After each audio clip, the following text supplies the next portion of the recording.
नमस्कार विद्यार्थियों, एडन गुरु की साइंस की इस कक्षा में मैं भावना शर्मा आपका हार्दिक अभिनंदन करती हूँ। आज हम एक बहुत महत्वपूर्ण अध्याय पौधों में लैंगिक जनन की शुरुआत करने जा रहे हैं। पौधे में लैंगिक जनन जनन भाग की मदद से होता है। जैसा कि आप जानते हैं कि पौधे का प्रजनन भाग होता है फूल। हम पौधे के प्रजनन भाग को फूल कहते हैं। जब आप फूल को देखते हैं तो इसमें विभिन्न संरचनाएं होती हैं। संरचनाएं क्या हैं?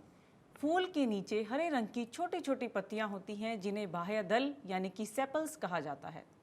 फूलों में रंगीन पंखुड़ियां भी होती हैं। तो फूलों के पास पंखुड़ियां होती हैं और फिर यदि आप अंदर देखते हैं तो दो अलग अलग हिस्से होते हैं। एक फूल का नर हिस्सा होता है और दूसरा मादा हिस्सा होता है। अब फूल के इस नर भाग को स्टेमन यानी कि पुंकेसर के रूप में जाना जाता है और फूल के मादा भाग को पिस्टल यानी कि स्त्री केसर के रूप में जाना जाता है। आप इन्हें बहुत आसानी से पहचान भी सकते हैं। आप कई संरचनाएं देखेंगे जो कि बिखरी हुई हैं और जो संरचना तंतुओं जैसी है और उस पर एक छड़ी जैसी संरचना है तो यह स्टेमन है, दैट इज पुंकेसर। पुंकेसर के दो भाग होते हैं, परागकोश और पुतंतु। छड़ी जैसी संरचना को फिलामेंट कहा जाता है यानी कि पुतंतु कहा जाता है और शीर्ष पर रखे गोल संरचना को एंथर कहा जाता है यानी कि परागकोश कहा जाता है।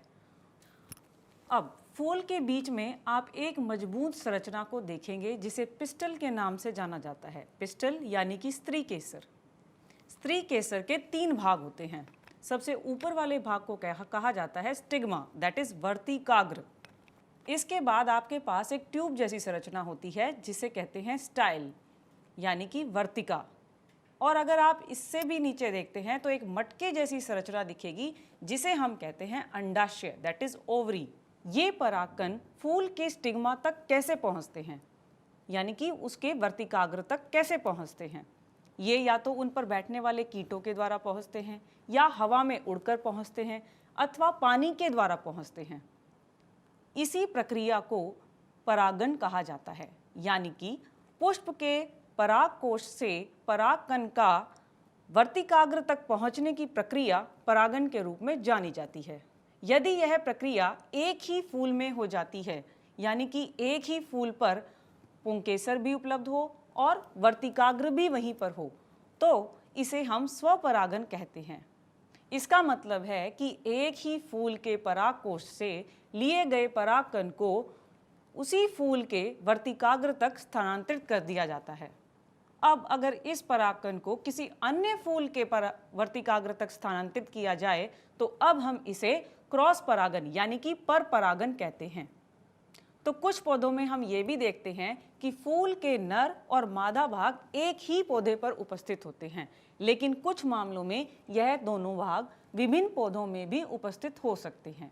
तो पुरुष फूल और मादा फूल दोनों अलग अलग जगह होना या फिर एक ही जगह पर उपस्थित होना, ये प्रकृति की बड़ी विविधता है। पराग कणों का परागकोश से पुष्प के वर्तिकाग्र पर स्थानांतरण परागण कहलाता है और ये जिनके माध्यम से किया जाता है उन्हें हम परागन एजेंट के रूप में जानते हैं। ये एजेंट क्या होते हैं? हवा, पानी या फिर कीट। यदि यह एजेंट पराग कणों को दूसरे फूल तक पहुंचाने में सक्षम होते हैं तो इसके परिणाम स्वरूप निषेचन हो सकता है और यही कारण है कि फूल की पंखुड़ियां रंगीन होती हैं। आपने देखा होगा फूल की पंखुड़ियां लाल, ऑरेंज या गुलाबी कलर की या और भी विभिन्न तरीके की होती हैं। तो ये ऐसी अट्रैक्टिव या इतनी आकर्षक क्यों होती हैं? ये सभी इस कारण होता है ताकि ये कीटों को अट्रैक्ट कर सके, अपनी तरफ आकर्षित कर सके और कीट जब इन पर बैठें तो परागकोश से परागकण इनके शरीर पर चिपक जाए। जब वो उनके शरीर पर चिपक जाते हैं तो कभी कभी मौके से यह परागकण एक दूसरे फूल के स्टिग्मा तक यानी कि वर्तिकाग्र तक भी पहुंचा दिए जाते हैं और इस स्थिति को हम परागन कहते हैं। यदि परागन नहीं होता तो क्या होता? अगर परागन नहीं होगा तो फूल फल में परिवर्तित नहीं होगा। अब परागन होने के बाद पराग का अंकुरण होता है। परागकण के बाहर एक ठोस परत होती है, लेकिन जब यह वर्तिकाग्र पर उतरता है यानी कि पहुंचता है तो कई मामलों में ये देखा जाता है कि वर्तिकाग्र चिपचिपा होता है। ऐसा क्यों होता है? ऐसा इसलिए होता है कि वह परागकण हवा में उड़कर वापस इधर से उधर चला ना जाए, यानी कि वर्तिकाग्र से हट ना जाए। और इसी के बाद जब वह वर्तिकाग्र पर रहता है और अब निषेचन के बाद एक एकल कोशिका बनती है जो दो युग्मकों यानी कि नर युग्मक के नाभिक और मादा युग्मक के नाभिक के संलयन यानी कि इनके जोड़ के बाद बनती है। तो इसे हम जाइगोट यानी कि युग्मनज के नाम से जानते हैं। इसके बाद जाइगोट यानी कि युग्मनज अपनी संख्या में वृद्धि करता रहता है और यह एक भ्रूण बन जाता है। अब जब निषेचन हुआ है तो फल का भी गठन होता है, यानी कि ये जो युग्मनज है ये आगे जाकर फल का रूप लेता है। आप जो फल खाते हैं उनमें से कुछ मुलायम होते हैं, कुछ रसदार होते हैं और कुछ हार्ड भी होते हैं। मुलायम और रसदार फलों में कौन कौन से फल खाते हैं आप? आम, संतरा। और वो कौन से फल होते हैं जिनका बाहरी आवरण कठोर होता है? बादाम, अखरोट। जी हाँ, हम इन्हें आसानी से नहीं तोड़ सकते, तो हम विभिन्न प्रकार के फल देखते हैं। अब मैं आपको समझाऊंगी कि ये फल किस तरीके से बनते हैं। फल अंडाशय से बनते हैं। निषेचन के ठीक बाद अंडाशय में तेजी से कोशिका का विभाजन होता है और यह फल में बदल जाता है। हम जो फल खाते हैं वह वास्तव में पके हुए अंडाशय होते हैं और अंडाशय के अंदर मौजूद सभी बीजाणु बीज में परिवर्तित होते जाते हैं और वे एक कठोर परत का विकास करते हैं जिसके अंदर भ्रूण होता है। यही कारण है कि बाद में जब आप बीज को पानी देते हैं और बीज को मिट्टी से खनिज प्राप्त होते हैं, उसको खाद मिलती है, पानी मिलता है, सूर्य की रोशनी मिलती है, तो आपको बीज से एक नया पौधा भी मिलता है। तो अब फल पके हुए अंडाशय के साथ तैयार होता है जिसे हम खाते हैं और यह बहुत स्वादिष्ट भी होता है। इस तरह नए पौधों को जन्म देने के लिए बीज का उपयोग किया जाता है। अंकुरित होने के बाद बीज को एक नए पौधे को जन्म देने के लिए उगाया जाना चाहिए। अब कुछ पौधों में यह देखा जाता है कि अगर बीज ठीक तरीके से विकसित नहीं हो पाता है तो पौधे भी स्वस्थ तरीके से वृद्धि नहीं कर पाते हैं। अब हम ये क्यों कह रहे हैं, इसका कारण क्या है? चलिए हम कल्पना करते हैं कि आपके पास एक फल है और इसमें बहुत सारे बीज हैं, लेकिन यदि सभी बीज एक ही स्थान पर गिर जाएं, यानी कि एक ही स्थान पर हम बीजों को एक साथ बो दें, तो क्या होगा? मिट्टी में बहुत सारे पौधे तो उग आएंगे, लेकिन उनमें आपस में प्रतिस्पर्धा होने लग जाएगी, सूर्य के प्रकाश की, पानी की, खनिज लवण की और जगह की, क्योंकि हर बीज से जो पौधा उत्पन्न होगा उसे पानी की, प्रकाश की और खनिज लवणों की आवश्यकता होगी। नतीजतन क्या होगा? इसका नतीजा क्या होगा? इन सभी वृक्षों का या इन सभी पौधों का विकास स्वस्थ नहीं हो पाएगा। तो प्रकृति में बीजों को फैलाने का एक तंत्र विकसित होता है जिसे हम कहते हैं बीज प्रकीर्णन। तो प्रकृति में बीज का फैलाव एक तंत्र है और इसे हम बीज प्रकीर्णन के नाम से जानते हैं। प्रकृति में एक ही प्रकार के पादप विभिन्न स्थानों पर उगे हुए पाए जाते हैं। ऐसा बीजों के विभिन्न स्थानों पर प्रकीर्णन के कारण होता है, यानी कि बीजों के फैलाव के कारण होता है। अब बीज का प्रकीर्णन किनके कारण से होता है, या इसके लिए ऐसे कौन कौन से घटक हैं जो इस बीज के प्रकीर्णन के लिए जिम्मेदार हैं?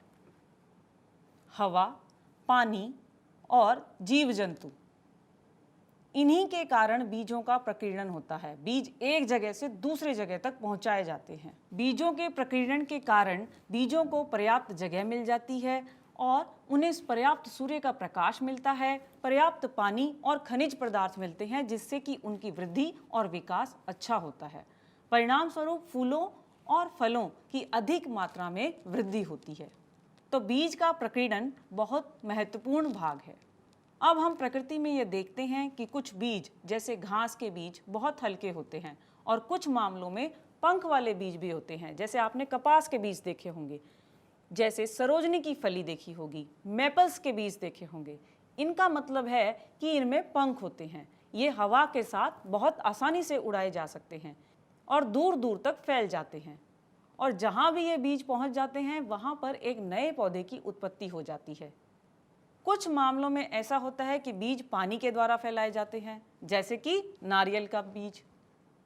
नारियल में मौजूद रेशेदार और स्पंज की परत नारियल को तैरने में मदद करती है और पानी के साथ ये दूर दूर तक पहुंच जाता है और जहां भी इसे ज़मीन मिलती है, जहां भी इसे एक अनुकूल वातावरण उपलब्ध होता है, वहां नारियल का पेड़ आपको उगा हुआ दिख जाता है।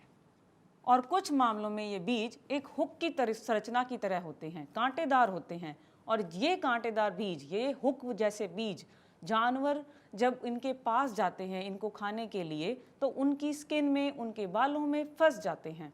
ये बीज विभिन्न प्रकार के तंतुओं पर लटक जाते हैं और आप पौधों और जानवरों के बालों में भी ये कह सकते हैं कि ये बीज फंसकर एक जगह से दूसरी जगह चले जाते हैं। इसका उदाहरण आपके पास है ज़ैंथियम। कुछ पौधों के फल झटके के साथ फट जाते हैं जिससे उनके अंदर स्थित बीज प्रकीर्णित हो जाते हैं। बीज जनक पादप से दूर जाकर गिरते हैं और इनके उदाहरण मैं आपको देती हूँ। यह होता है एरेंट और बॉल्सम के पादप में। तो आपने जाना कि बीजों का प्रकीर्णन हवा, पानी और जंतुओं के द्वारा होता है। बीजों के प्रकीर्णन के कारण ही हमें पौधों की विविधता मिलती है। अलग अलग जगह पर अलग अलग तरीके के पौधे, पेड़ देखने को मिलते हैं और इन्हें पर्याप्त मात्रा में सूर्य का प्रकाश, हवा और पोषक तत्व भी प्राप्त हो पाते हैं जो इनकी विकास और वृद्धि के लिए जिम्मेदार हैं। तो आज के लिए छात्रों बस इतना ही। आपसे मुलाकात होगी अगली कक्षा में एक नए अध्याय के साथ। दोहराते रहिए, याद करते रहिए। धन्यवाद। तो बच्चों, आज हमने जाना कि फूल के नर जनन भाग को पुंकेसर कहते हैं। इसमें पुतंतु और परागकोश पाया जाता है।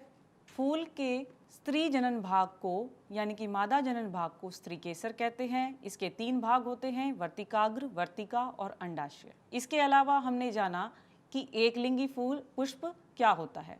एकलिंगी पुष्प जिसमें या तो स्त्रीकेसर मौजूद होगा या फिर पुंकेसर मौजूद होगा। उदाहरण के लिए मकई, पपीता और ककड़ी। द्विलिंगी पुष्प ऐसे पुष्प जिसमें दोनों लिंग यानी कि मादा जननांग और पुरुष जननांग दोनों मौजूद हों, उन्हें हम द्विलिंगी पुष्प कहते हैं। उदाहरण के लिए सरसों, गुलाब और पेटूनिया। हमने परागण के बारे में भी जाना। एक फूल के परागकोश से परागकण का स्टिग्मा पर यानी कि वर्तिकाग्र पर स्थानांतरण परागन कहलाता है।